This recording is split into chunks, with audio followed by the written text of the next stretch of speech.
Welcome to Miss Stories in Crime. I'm your host, Melissa Thompson. Hello, everyone. Today I want to talk about some of the recent news that came out since 4-year-old Cash Gernon was murdered. If you are not familiar with this case, he was a little boy who was stolen from his crib while sleeping by his twin brother Carter. He was found dead in the street in Dallas, Texas at around 7 a.m. on May 15, 2021, by a Dallas school teacher named Antoinette Square, who was out for a walk when she came upon the little boy. Footage from a baby monitor in the boy's room led investigators to Darian Brown, 18, because he was identified by Monica Sherrod, who had been dating the boy's father, Trevor Gernon. Police arrested Darian later that day and searched the home he lived at with his parents. Authorities located a tissue with blood on it, a pocket knife with blood on it, that they believe is the murder weapon. Brown was arrested on charges of kidnapping and burglary. Police say charges are likely to change, pending results from a forensic analysis. Authorities said, quote, "The boy had multiple wounds from an edged weapon," end quote. Cash's death was ruled as a homicide. Now the boy's father has not been in their lives since March due to legal troubles, and he was mandated by the court to go to rehab. Cash and Carter's mother, Melinda Seagroves, did not know the boy's father left them and that they were under the care of his girlfriend, Monica Sherrod. Since Cash's death, Melinda and her mother have been reunited with Carter. Melinda has not responded to the influx of interview requests, though her mother, Connie Ward, made a brief statement saying, quote, "We are not ready to give any kind of statement. My family is broken. It has been a nightmare listening and watching the news about our baby and stories reported that are false," end quote. Melinda Seagroves does not appear to have a criminal background. Keep this in mind because we are going to come back around to this. Now, Cash's father, Trevor Gernon, recorded a video that his sister put out on her YouTube channel. Trevor says he will never forgive himself for leaving his son and his twin brother with a friend while he skipped town under a bunch of legal problems. He asked the public not to be hard on him. Trevor said that when he moved to Dallas, he moved in with an old friend, Monica Sherrod, and said he moved back to Houston, quote, after an unsuccessful job hunt, amongst other things, end quote. He thought he would be better off with Sherrod. Quote, "I felt it was in the boys' best interest to not disrupt their routine. They were comfortable, they were around other kids, and from what it appeared, Monica was a trustworthy person. This choice I made with best of intentions has resulted in a most horrific outcome," end quote. Trevor spoke about his legal issues in the YouTube video saying, quote, "I have to fear for my freedom, as it is the goal of some to see me go to jail rather than grieve the loss of my little boy," end quote. He did not disclose his location or legal status. Crying at times during the video, he did take responsibility for failing to protect the twins. Quote, "I have paid the most ultimate and painful price for my poor judgment, and I have to live with this devastation every single day. I will never forgive myself. If I could, I would go back and do everything different. This is a nightmare that doesn't go away once I open my eyes in the morning. We just don't understand how this could happen to such a bright and cheerful kid," end quote. Trevor then addressed the boy's mother, Melinda Seagroves, in the video, saying, quote, "I am so sorry that I failed to keep him safe. That is my job as his dad, and I was not able to do that, and I'm sorry," end quote. Gernon pleaded for mercy in his YouTube video, stating, quote, "I'm barely getting through a day that doesn't take me to a dark place. I hope you all can understand how fragile we all are and how quickly things can turn upside down. I would hope that we can all cooperate and band together to make sure Cash gets the justice he deserves," end quote. Trevor Gernon has had many arrests over the years, serving 68 days in county lockup for a 28 assault on, ready for this, his father. during an argument over a credit card bill. When Gernon's father, Roger Gernon, told his son that he was going to call the police, Trevor grabbed the phone away, bloodied his dad's arms with his fingernails, and elbowed him in the chest. He was charged with misdemeanor assault and interference with an emergency telephone call.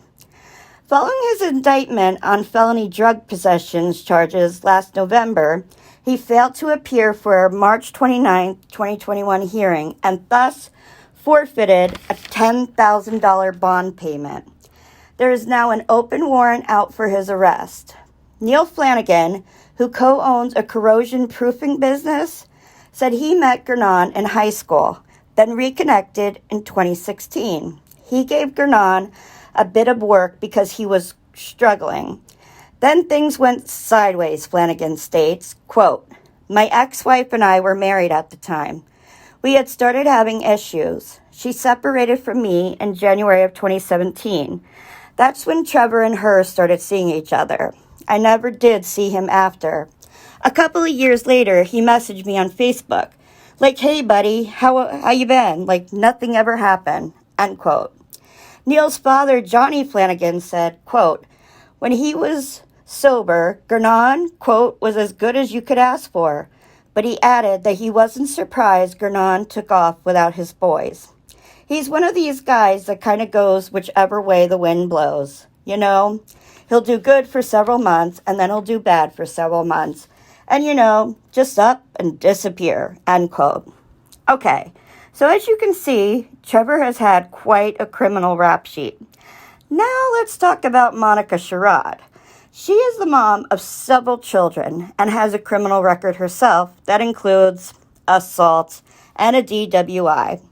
In 2013, Sherrod pleaded guilty, okay, ready for this, guys, to attacking her mother. Yes, these two attacked their parents physically. Leslie Pinkerton.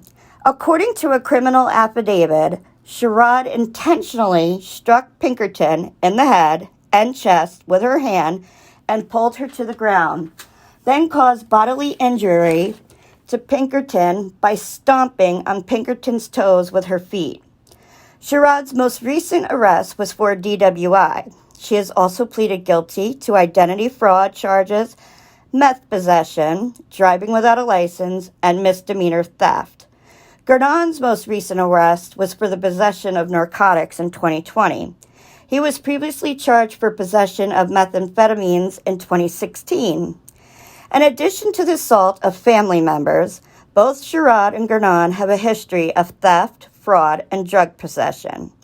Now, Sherrod gave an interview about the day Cash went missing. Sherrod said, quote, "The day he was missing, I got up late and thought it was weird. I was like, it's 10 o'clock already, you guys. So I figured Cash was still in bed," end quote. Now, Darian Brown is reportedly a friend of one of Sherrod's children and had been seen playing with children in Sherrod's care. Sherrod described the relationship she or her kids had with Brown as minimal. She later said Brown had visited her home 2 days before Cash's murder, but she was out grocery shopping at the time.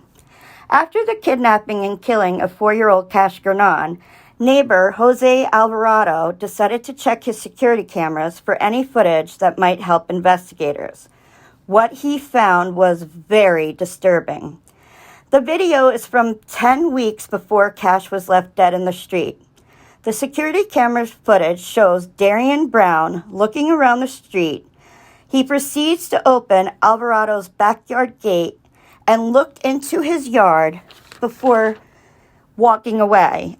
Alvarado stated, quote, "It's really scary. I have 2 kids, 1 girl and 1 boy, and they play basketball in the backyard," end quote. Alvarado's house shares a back alley with the home of Monica Sherrod. According to multiple neighbors, Brown was a familiar face around the neighborhood. Brown regularly played football and basketball with some of the kids who lived with Sherrod.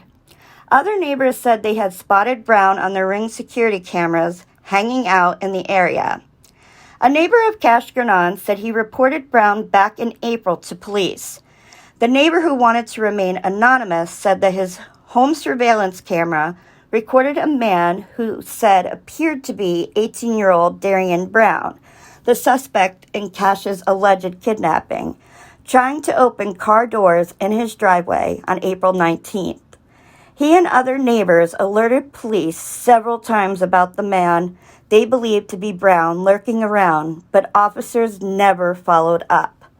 On Monday, May 24, 2021, the community gathered for a meeting with city leaders and police to speak about their concerns after Cash Gernon was found deceased. One community member spoke up saying, quote, "How do we make sure that this doesn't happen again? We called a month ago and now a child's dead," end quote. Antoinette Square, a Dallas teacher who lives in the area, was out for a walk around 6:45 a.m. when she came upon Cash, and she has been struggling with her emotions since that morning. She stated, quote, "It's been difficult. It really has been difficult. I have a 3-year-old, and as we're dealing with this and processing this, I'm learning that I have little triggers. If I see a little boy, 4, 3, 5, I will burst out crying. It's just a trigger for me. My own daughter is like a trigger. Sometimes she'll say something and I'll cry, because even though I didn't know that baby, he was just robbed of his life. So it's been really hard. It's been really hard to process this. And no matter how much you try to move on, you can't unsee what you saw," end quote. I think as this case is investigated more, we will find out a whole lot more information. I think there's some things that I'm speculating about in my own mind, and I want to see how they play out. One thing on my mind was, what was Brown's motive in this? I'm still struggling with that, and since the investigators have not reported, I wonder if they know. It definitely seemed as though he was coming back for Carter in the surveillance footage, but then something happened. I mean, he touched Carter, and then he seemed to hear something, get startled, and then he left. So luckily, Carter was saved. Is it possible that there are more players involved in this case? I want to know what you guys think about this case and the players involved. I think all of us, when we see Cash being snatched from his crib, want to jump into that screen and save those 2 boys, because I believe they were both targeted. Sweet Cash, I hope you are at peace now and you're looking after your brother. Fly high, sweet angel.